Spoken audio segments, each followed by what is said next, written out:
창세기는 크게 두 부분으로 나눌 수 있죠. 1장에서 11장까지가 전 세계 인류의 역사를 다루고 있습니다. 12장부터 50장까지가 또 네 사람, 이스라엘 족장들을 다루고 있는데요. 자, 1장에서 11장까지는 네 사건이 있었죠. 뭡니까? 창조와 타락, 홍수와 바벨탑 사건이 등장하고요. 12장부터 25장까지가 아브라함 이야기, 그 다음 26장, 27장이 이삭의 이야기, 28장에서 36장까지가 야곱의 이야기, 그리고 30장, 7장부터 50장까지가 요셉의 이야기가 등장하고 있습니다. 자, 오늘은 37장인데요. 요셉의 나이가 지금 몇 살이에요? 17살로 등장하고 있습니다. 그러니까 요셉의 출생부터 17살까지는 성경이 다루지 않습니다. 그러다가 갑자기 17살로 성장한 요셉의 이야기를 다루고 있는데요. 당시 기준으로 17살이면 성인입니다. 밖에 나가면 어른 취급을 받고 살죠. 그런데 요셉은 지금 집에서 아이 취급을 받고 있습니다. 요셉 밑에 베냐민이라는 동생이 있습니다. 막내 동생이 있지만 지금 2살이에요. 그러니까 이 요셉이 12형제 가운데서는 실제적으로는 막내와 다를 바가 없는 겁니다. 배다른 형제들이 요셉을 별로 인정하지 않고요, 아이 취급을 하고 있습니다. 그 이유 가운데 하나가 무엇이냐? 아버지 야곱이 너무 편애하는 겁니다. 편애가 너무 심하다 보니까 요셉을 미워하는 겁니다. 자, 3절 볼까요? 요셉은 노년에 얻은 아들이므로 이스라엘이 여러 아들들보다 그를 더 사랑하므로 그를 위하여 채색 옷을 지었더니. 아멘. 야곱이 제일 사랑하는 여자가 라헬이잖아요. 14년 동안 라헬을 얻기 위해서 봉사를 했습니다. 그리고 제일 사랑하는 여인의 아들이 요셉이죠. 그리고 요셉은 너뚱입니다. 우리 주변에서도 보게 되면 나이 많아서 어렵게 얻은 자녀들이요, 또 부모들의 사랑을 많이 차지하는 것을 간간히 볼 수 있습니다. 자, 그 사랑이 야곱에게서는 어떻게 표현되어집니까? 요셉을 위하여 채색 옷을 지었더니. 채색 옷 그러면 우리가 떠오르는 것은 색동옷, 칼라로 된 그런 좋은 옷을 떠올리게 되는데요. 히브리어로 보게 되면 소매가 있는, 소매끝이 긴 옷, 그렇게 표현되어 있습니다. 이건 당시의 왕족들이 입는 옷입니다. 요즘으로 말하면 명품이죠. 사고 싶어도 잘 사지 못하는, 지금으로 얘기하면 수백만 원에 호가하는 그러한 옷입니다. 그 당시 일꾼들, 평민들은 어떤 옷을 입었느냐?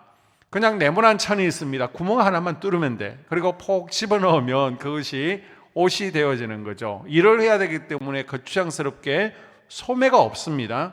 그런데 지금 요셉이 채색 옷을 입었다는 것은 요셉은요, 일을 했다 안 했다? 시키지 않았다는 겁니다. 집에서 왕처럼 행세했다는 것입니다.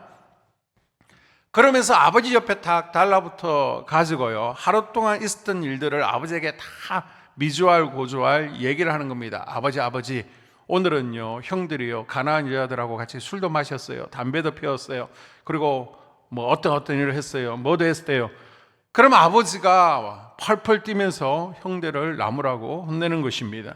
그러니까 어때요? 형들 볼 때에는 이 요셉은요, 미운 오리 새끼예요. 4절 5절에 형들이 더 미워하고요, 더 시기합니다. 그런데 결정적으로 요셉이 형들의 미움을 받고 시기 질투를 더 기름 붓게 하는 사건이 발생합니다. 요셉이 꿈 이야기를 해버린 겁니다. 자, 요셉이 어느 날 꿈을 꾸게 되는데, 보통 우리는 꿈꾸고 나면, 자고 나면 생생하게 기억납니까? 그런 꿈도 있지만 대부분은 기억이 잘 나지 않죠.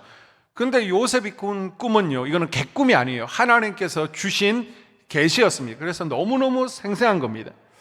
자, 우리 시대는요, 하나님께서 우리에게 말씀하실 때 뭔가를 계시하려고 하면 지금 어떻게 할까요? 꿈이 아닙니다. 말씀을 통해서 계시하세요. 지금은 하나님의 성경 말씀이 있기 때문에 말씀을 통해서 우리 자신에게 말씀하시고요, 우리 개개인에게, 또 우리 가정에 어떤 계획이 있구나, 성경 말씀을 통해서 우리에게 말씀하십니다. 아멘. 그런데 구약 시대에는 말씀이 없잖아요. 그러니까 하나님께서 자신의 뜻을 전달하고 계시하는 수단이 뭐라는 거예요? 꿈과 환상이라는 것입니다. 이것을 통해서 하나님께서 자기 뜻을 전달하시는 거예요. 자, 6절 이하를 볼까요? 요셉이 그들에게 이르되 청하건대 내가 꾼 꿈을 들으시오. 우리가 밭에서 곡식단을 묶더니 내 단은 일어서고 당신들의 단은 내 단을 둘러서서 절하더이다. 아멘. 자, 꿈을 요셉이 꾸게 됩니다. 어떤 꿈을 꾸느냐? 요셉하고 자기 형들하고 추수하는 꿈을 꾸게 되는데요. 자기도 자기 자신도 볏집단을 묶었습니다. 형제들도 볏집단을 묶었는데 이 볏집단이 살아서 움직이는 겁니다. 그리고 자기가 묶은 볏집단이 한가운데로 투벅투벅 걸어가는 거예요. 그리고 딱 빳빳하게 서 있습니다. 자, 그리고 나서 형제들이 묶던 곡식단이요, 둥그렇게 둘러싸더니 자기가 묶은 볏집단을 향해서 고개를 숙이고 절을 하는 것입니다. 얼핏 들어도 형제들이 요셉에게 절하고 받든다, 그런 뉘앙스의 꿈이잖아요. 그러니까 형들이 굉장히 기분이 나쁜 거예요. 사실 이 꿈은 하나님께서 요셉에게, 요셉의 가문에게, 그리고 이스라엘 민족에게 주시는 하나님의 계시, 하나님 뜻이었습니다. 앞으로 이런 일이 있을 것이다. 자, 야곱의 가족들의 직업이 뭐죠? 곡식 농사 짓는 사람들이 아닙니다. 목축을 하는 사람들이에요. 그럼에도 불구하고 야곱의 아들들이 밭에서 곡식을 거두고 있다는 것은요, 이건 하나님의 특별한 사인이 있는 것입니다.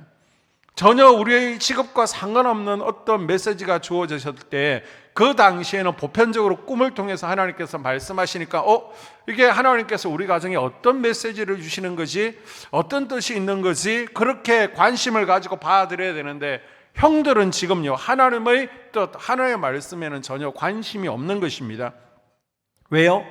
야곱이 부자잖아요. 나이가 많이 들었잖아요. 그래서 아버지가 죽고 나면 유산을 물려받아야 되는데 딱 보니까 요셉이 가장 사랑받고 있어.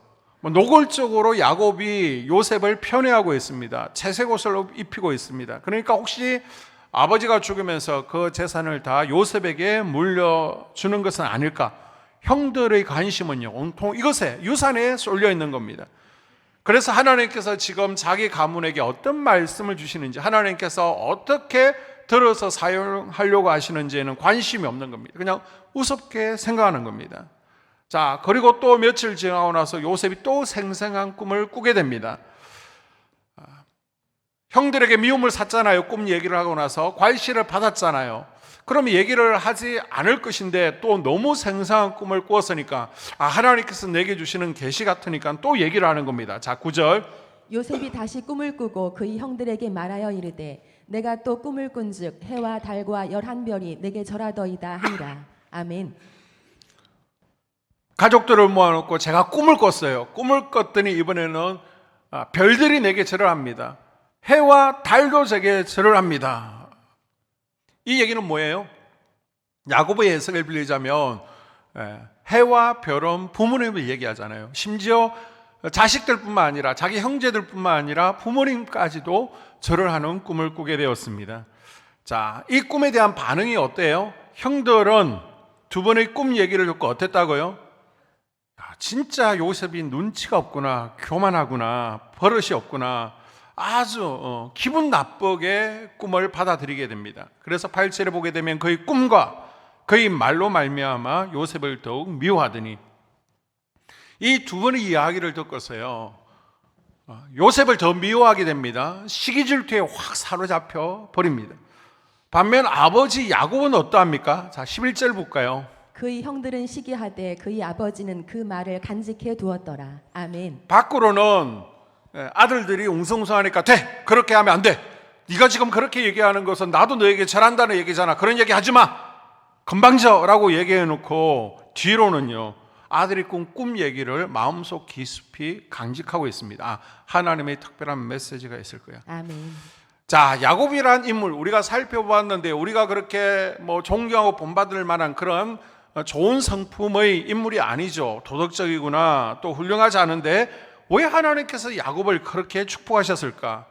뭐가 우리하고 다를까? 바로 이 부분입니다. 자, 야곱의 장점이 무엇이냐? 어떤 상황이 주어지면요, 하나님께서 일하시겠구나, 아멘. 하나님의 일하심을 기대하는 겁니다. 아멘. 사건 행동 하나하나 나타나는 그 가운데 계속해서 하나님을 생각하고 아멘. 하나님께서 어떻게 뜻을 가지고 계신지, 하나님 뭘 하시는지를 기대하고 있는 겁니다. 아멘. 다시 말하면요, 지금 내가 원하는 대로, 지금 내 상황과 우리 가정과 삶이 굴러가지 않을지라도, 지금 내가 많이 어렵고 힘든 일을 당한다 할지라도 이 어려운 고난을 통해서 하나님께서 뭔가 하나님의 계획대로 아멘. 나와 우리 가정을 통해 일하실 거야. 아멘. 이끌어 가실 거야. 아멘. 합력해서 선을 이루실 거야. 아멘. 그걸 생각하는 기대감. 아멘. 일이 안 될 때, 고난이 올 때, 내 뜻대로 안 될 때, 아니 내가 부러지던 대로 모든 것이 되지 않을지라도 전적으로 하나님의 일하심을 기대하고 아멘. 믿고 따라가는 것을 야곱은 잘했다는 것입니다. 아멘. 야곱은요, 나와 우리 가정을 향한 하나님의 일하심을 기대합니다. 아멘. 이 고백을 야곱은 가지고 있었어요. 아멘. 우리 이런 사람들을 뭐라 그래요? 하나님을 잘 믿는다, 믿음이 좋다라고 말하죠. 아멘. 야곱은 믿음이 좋은 사람이었습니다. 아멘. 자, 이 야곱이요, 어느 날 자신의 아들들이 양을 치러 나갔는데 어디까지 갔느냐? 세겜까지 올라가게 됩니다. 그래서 이제 베냐민은 2살 갓난 아이니까요, 두고 요셉에게 형들이 잘 있는지 한번 보고 와라. 그리고 먹을 것도 챙겨주고요, 또 옷가지도 챙겨주면서 형들한테 한번 갔다 오라라고 심부름을 시키게 되죠. 자, 그 당시 최고의 사업은요, 목축업입니다. 목축업.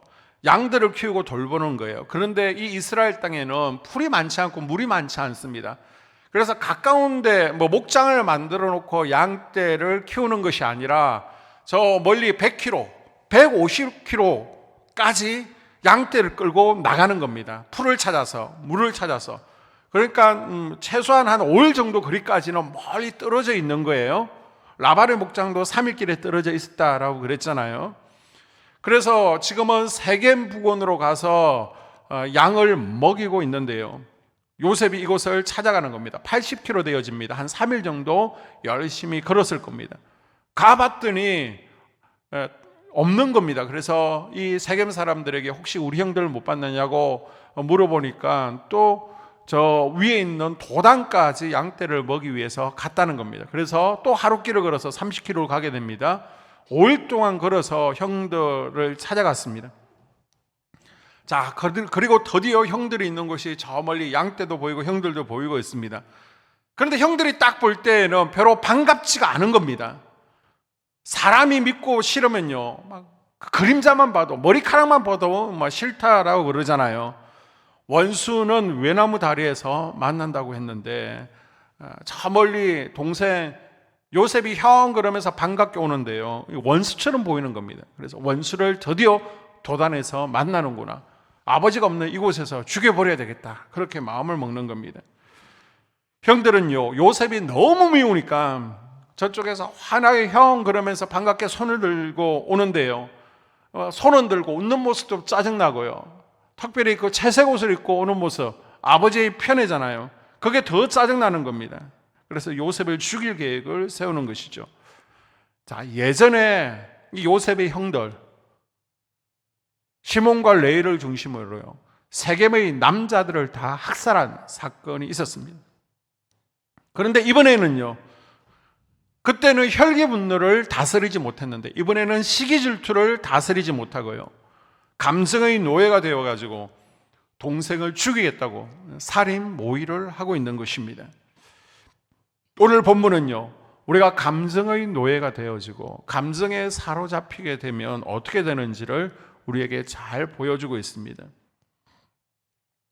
이 시대를 살아가는 우리를 보게 되면요, 갈수록 더 그런 것 같습니다. 더 감정을 주체를 하지 못합니다. 그래서 운전하다가도요, 혈기 분노를 참지 못하고 막 보복 운전을 하죠. 나에게 위협을 가했다고 골프채를 가지고 내리고요, 야구 방망이를 가지고 내려서 차를 부숩니다. 아니면 차로 그냥 받아버립니다. 괜히 지나가다가 눈만 마주쳐도요, 건방지게 나를 쳐다봤다고 화를 내고요, 형제들이 모여서 사이좋게 또 안부를 묻고 즐겁게 지내야 될 명절에 형제들끼리 멱살 잡고 싸우고 그렇게 합니다. 사람들에게는 혈기 분노가 있죠. 시기 질투와 미움이 있습니다. 그런데 이거는 당연한 감정이 아닙니다. 이것은 하나님이 주시는 것이 아니죠. 누구로부터 오는 것입니까? 사단 마귀로부터 오는 것이죠. 아담과 하와의 범죄 이후에 우리에게 주어진 저주가 바로 이 혈기분노와 그리고 시기와 질투, 미움의 감정들입니다. 자, 야고보서 3장 14절 이하를 한번 볼까요? 그러나 너희 마음속에 독한 시기와 다툼이 있으면 자랑하지 말라. 진리를 거슬러 거짓말하지 말라. 이러한 지혜는 위로부터 내려온 것이 아니요 땅의 것이요 정욕의 것이요 귀신의 것이니. 아멘. 자, 우리 마음 가운데 시기가 일어납니다. 질투가 있습니다. 미움이 있습니다. 혈기분노가 있습니다. 그러면 이건 하나님이 주신 게 아니에요. 어디 거라는 거예요? 땅의 것입니다. 정욕의 것입니다. 귀신의 것이라는 것이에요. 아멘. 그래서 내 마음 가운데 미워하는 마음이 확 일어납니다. 시기 질투가 일어납니다. 분노가 일어납니다. 그러면 지금 내 마음 가운데 영적 전쟁이 일어나고 있구나. 아멘. 사단 마귀가 나의 감정을 사로잡으려고 하는구나. 아멘. 그걸 인식할 수 있어야 됩니다. 아멘. 자, 깨달으면 뭐 해야 돼요? 선포해야죠. 미움을 일으키는 영들은 떠나가라. 아멘. 혈기분노는 떠나가라. 아멘. 시기질투는 결박을 풀어라. 아멘. 꾸짖고 선포하십시오. 아멘. 그리고 기도로 이겨낼 수 있기를 바랍니다. 아멘. 이 감정에 사로잡히면 이를 거르친다는 것입니다. 아멘. 자, 결국 요셉이 깊은 구덩이에 빠지게 되는데 요셉에 빠진 구덩이가 어떤 곳이냐? 자, 24절 한번 읽어볼게요. 그를 잡아 구덩이에 던지니 그 구덩이는 빈 것이라 그 속에 물이 없었더라. 아멘. 자, 가나안 땅은요 중동 지역이잖아요. 우기와 건기가 있습니다. 비는 짧게 많이 옵니다. 그리고는 대부분은 땅이 말라 있습니다. 그래서 비가 엄청 많이 올 때 이때 사람들은 지혜가 있는 겁니다. 좀 지대가 낮은 곳에 물이 많잖아요. 다 흘려보내지 않고 깊은 웅덩이를 파는 겁니다. 물 탱커, 물 저장소를 만들어 놓고 우기 때 물이 많으면 자연스럽게 그 물이 가득 저수지에 갇히게 하는 것입니다. 그리고 나서 이제 비가 오지 않습니다. 건기가 되었습니다. 그러면 사람들과 또 짐승들이 자연스럽게 그것을 먹으면서 다음 우기 때까지 견디게 되는 것이죠. 그래서 도단에 가도요 여러 개의 웅덩이들이 지금도 있습니다. 그래서 이 가운데 요셉이 빠졌을 것이다 라고 개념해서 그 웅덩이를 지금 여러분 화면에 보는 것처럼 우물처럼 비슷하게 만들어 놨잖아요. 자, 그 밑에 보게 되면 깊은 구덩이가 있고요. 무화과씨가 이곳에 떨어져서 지금은 무화과 나무가 우물 위에까지 올라와 있는 것을 볼 수가 있습니다. 아마 요셉도 이런 깊은 구덩이에 형들에 의해서 갇힌 겁니다. 혼자서는 올라오지 못합니다. 원래 형들은 뭐 했어요? 요셉을 보자마자 잡아 죽이려고 했습니다. 뭐 돌로 치든지 목을 조르든지 죽이려고 했는데 제일 맏형 로벤이 그러면 안 된다. 우리가 죽이면 안 된다. 차라리 이 물이 없는 구덩이에 빠뜨리자. 그래서 우리가 직접 죽이지 말고 마른 웅덩이에 갇히게 해서 서서히 굶어서 고통스럽게 죽이자. 그리고 나서 구덩이에 던진 것입니다. 자, 동생들은요, 이 요셉은요, 울며불며 살려달라고 애원을 하죠. 소리치죠. 형 살려주세요. 잘못했어요. 그런데 형들은 지금 뭘 하고 있습니까? 25절에 보게 되면 그들이 앉아 음식을 먹다가 요셉이 형들 주려고 사온 도시락을 음식을 태연하게 먹고 있습니다. 원래 음식은요 편한 가운데 먹어야 맛있잖아요. 체하지 않잖아요. 그런데 이런 불편한 가운데 먹으면 체하죠. 지금 동생이 살려달라고 죽겠다고 눈물 흘리면서 애원하고 있는데 거기서 웃으면서 음식이 넘어갑니까? 이렇게 옆에서 사람이 죽어가는데도 태연하게 음식을 먹을 수 있다는 것은 지금 동생에 대한 사랑이 전혀 없는 겁니다. 동생을 죽이는 일에 양심의 가책을 전혀 느끼지 않고 있습니다. 그건 뭐예요? 살인의 영이 또 역사하고 있는 겁니다. 세겜에서 세겜 남자들을 전부 학살했던 그 살인의 영이 똑같이 지금 사로잡혀서 역사하고 있는 것입니다. 그런데 이 가운데 로벤은요 요셉을 죽이려고 하지 않았습니다. 야, 맏형이라 철이 들어서 요셉을 죽이지 않으려고 했을까요? 그건 아닙니다. 로벤은 일단 요셉을 살려서 뒤로 조용히 아버지 야곱에게 살려서 돌려보내려고 했습니다. 그 이유는요, 이 로벤이 새엄마 가운데 비라가 있잖아요. 비라하고 눈이 맞았습니다. 간통을 했습니다. 그런데 그 사실을 아버지가 알았습니다. 그래서 로벤은 지금 아버지의 미움을 사고 있는 거예요. 그래서 요셉을 뒤로 몰래 살려가지고 아버지에게 데려가서, 아버지, 형제들이, 당신의 아들들이 요셉을 죽이려고 했는데 이 귀한 아들을 제가 간신히 살려서 몰래 데리고 왔습니다. 그래서 아버지의 신임을 다시 회복하기 위해서 로벤은요, 요셉을 살려고 했습니다. 그런데 로벤이 잠깐 자리를 비운 사이에 저 이스마엘 또는 미디안이라고 그러죠, 상인들이 이집트로 내려가는 것을 형제들이 쭉 보게 되죠. 그러고 나서 네 번째 아들인 유다가 우리가 굳이 요셉을 죽일 필요가 있느냐, 구덩이에 던져놓은 것도 어차피 우리가 죽인 것이고 평생 아버지에게 죄책감을 가지고 살아가야 되니까 그냥 저 이스마엘 미디안 상인들에게 팔아버리자. 그러면 저 이집트로 종으로 끌려 내려가서 그것에 맞아 죽든지 고생을 하든지 어떻게 될지 모르니까 팔아버리자라고 제안하죠. 그래서 형제들은 다 그 말에 동의를 하게 되고요, 요셉을 팔게 됩니다. 구덩이에서 올라오는 요셉은요, 울며 불면서 형들에게 형 잘못했어요, 이제는 잘할게요, 한 번만 봐주세요, 살려주세요 몸부림쳤지만은 형들은요 단호하게 외면하죠.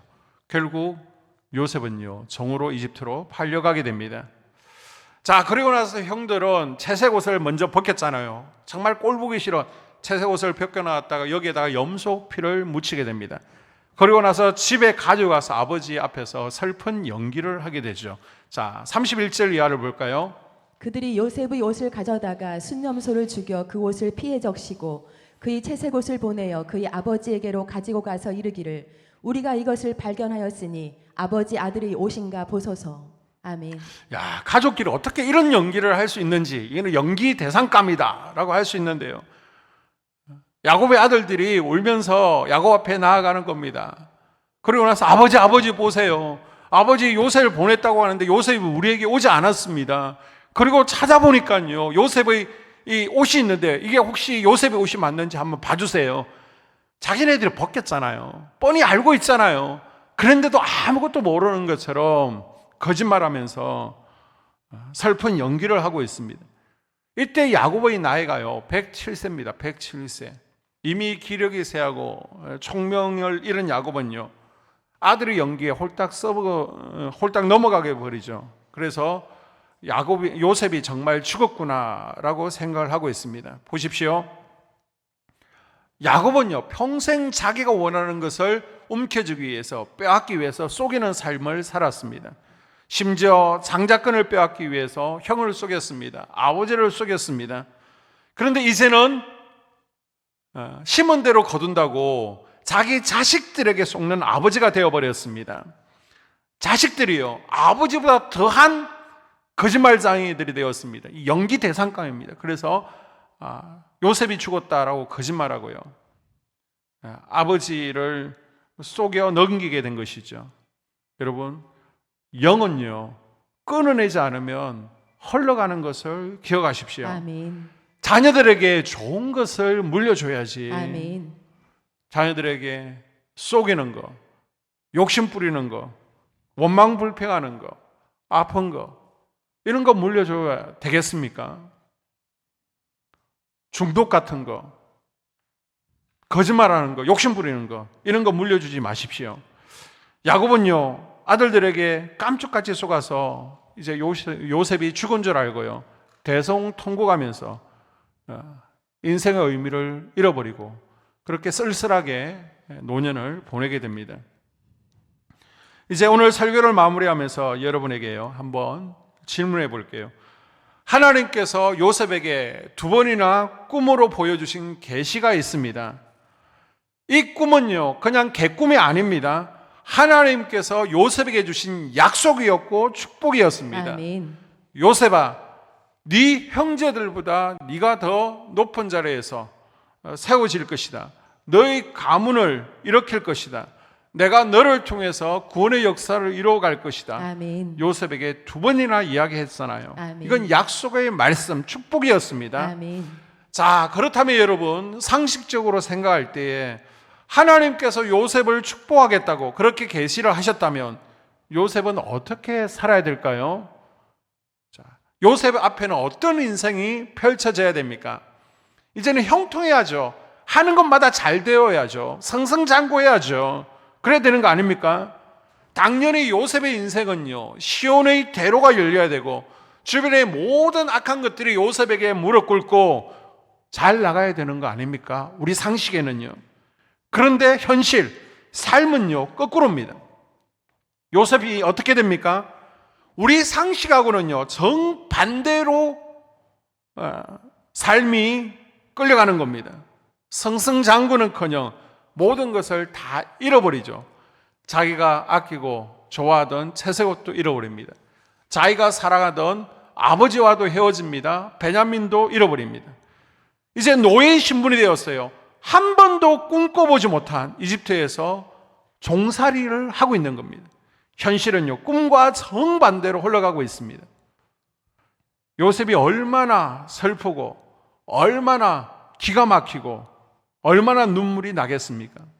하나님께서 약속하셨는데 그 약속과는 정반대로 지금 삶이 흘러가고 있잖아요. 제가 만약 요셉이라면, 제가 만약 요셉의 처지라면 어쩌면 하나님을 원망하고 불평했을 겁니다. 하나님, 왜 저희 집은 콩가루 집안입니까? 왜 엄마가 4명이나 되어서, 왜 형제들이 많아가지고 서로 시기 질투하고 저를 죽이려고 서로 안달하고 있습니까? 하나님 도대체 어디에 계신 겁니까? 하나님은 살아계신 것은 맞습니까? 하나님께서 나를 축복하신다고, 나로 형통하게 하신다고, 나를 통해서 구원의 역사를 이루어 가신다고 했는데 지금 이게 뭡니까? 우리는 분명히 그랬을 겁니다. 저는 그랬을 것 같아요. 그런데 요셉은요, 이때 우리와 다른 게 하나 있습니다. 요셉이 잘한 게 있습니다. 그게 뭐라는 거예요? 최악의 순간에도 하나님을 붙들고 있다는 것입니다. 아멘. 최악의 상황에도 아멘. 하나님을 붙들고 있습니다. 아멘. 내가 어쩌다가 이렇게 되었을까? 한탄하고 좌절하고 원망하고 정오하고 에라이 모르겠다 그냥 죽어버리자, 자살하거나 원망하지 않습니다. 대신 이 상황에서도요, 하나님을 바라보고 아멘. 하나님의 이름을 부르고 기도하기 시작했습니다. 아멘. 하나님께서 약속하셨으니 아멘. 하나님께서 나를 지키실 거야. 아멘. 보라, 너희는 두려워 말라. 하나님은 나를 사랑하신다 생각하면서요, 아멘. 성실하게 보디발의 집을 잘 섬겼습니다. 아멘. 자, 요셉의 이야기가 창세기 37장에서 마지막 50장까지라고 말씀드렸죠. 요셉은 애굽에서 억울한 누명을 씁니다. 감옥에도 갔습니다.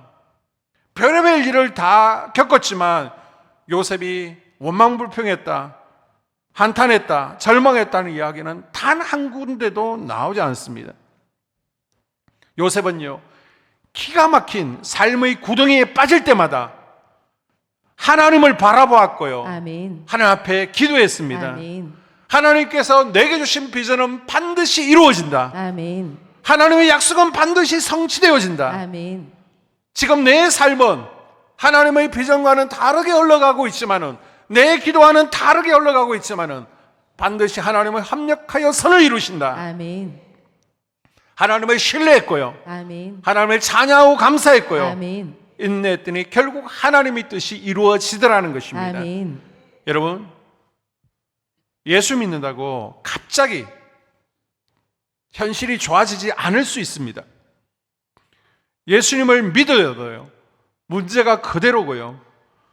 우리가 신앙생활 열심히 하고 또 교회에서 충성 봉사하고 온 가족이 주님 앞에 예배하고 예물을 드리고 하나님의 뜻대로, 하나님의 말씀대로 순종하고 사는데도요, 우리 삶이 오히려 더 큰 고난을 맞을 수도 있고요, 또 우리를 힘들게 할 때도 있습니다.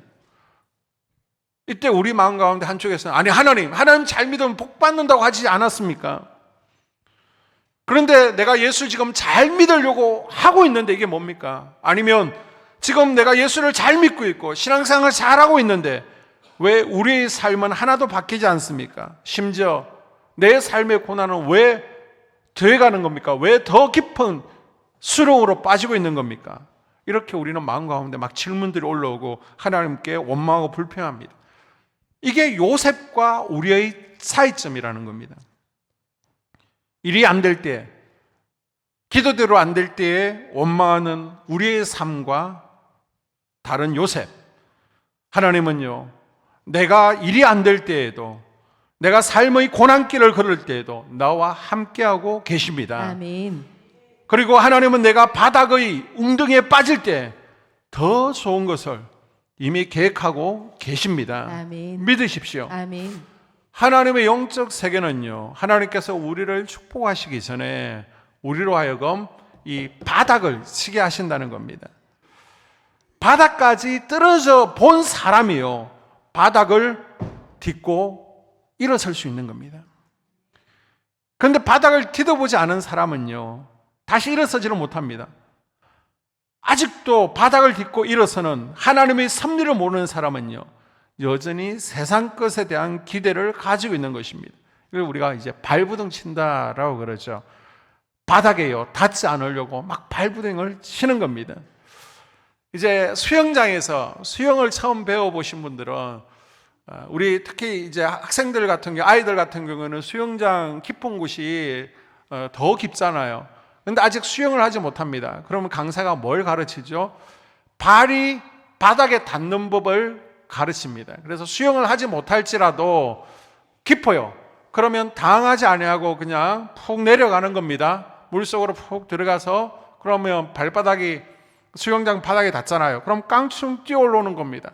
자, 그리고 나서 다시 한번 하늘을 바라보면서 호흡을 깊게 하는 겁니다. 꼭 물속으로 들어가는 겁니다. 그러고 나서 또 바닥이 닿죠. 그럼 다시 한번 발을 디디고 올라오는 겁니다. 그래서 몇 발짝만 하면 밖으로 나올 수 있는 거예요. 절대 빠져 죽지 않습니다. 수영장에서 수영을 못해도 내 발이 바닥에만 닿을 수 있으면요, 발부둥만 치지 않으면 살 수 있는 거예요. 아직 바닥까지 내려가 보지 않은 사람은요, 그 사람이 바닥까지 내려감을 경험해 보게 되었을 때, 아, 세상이 별거 아니구나, 그걸 알게 되는 겁니다. 바닥까지 떨어져 본 사람은요, 야, 돈이 그렇게 중요한 것이 아니구나, 바닥까지 경험해 본 사람이요, 성공, 인생의 야망, 그게 그렇게 중요한 것이 아니구나 깨닫게 되었습니다. 아멘. 그런데 바닥까지 안 가본 사람은요, 그거 없으면 죽는 줄 알거든요. 그래서 막 발부둥을 치는 것입니다. 여러분 가운데 혹시 이미 세상의 바닥을, 저 깊은 구덩이를 경험해 보신 분이 계시다면 하나님께서 사랑하시는 분입니다. 하나님의 축복을 이미 받고 있는 거예요. 바닥을 경험하고 계시다는 것은요, 이제 내가 딛고 올라갈 수 있는 가능성을 하나님께서 허락하신 줄로 믿습니다. 아멘. 요셉은요, 구덩이에서, 감옥에서 좌절이라는 바닥을 치고 다시 일어섰습니다. 아멘. 여러분에게 이런 은혜가 있기를 주님의 이름으로 축복합니다. 아멘. 오늘 말씀을 정리합니다. 하나님께서 우리에게 두 가지를 말씀하십니다. 한번 따라 볼까요?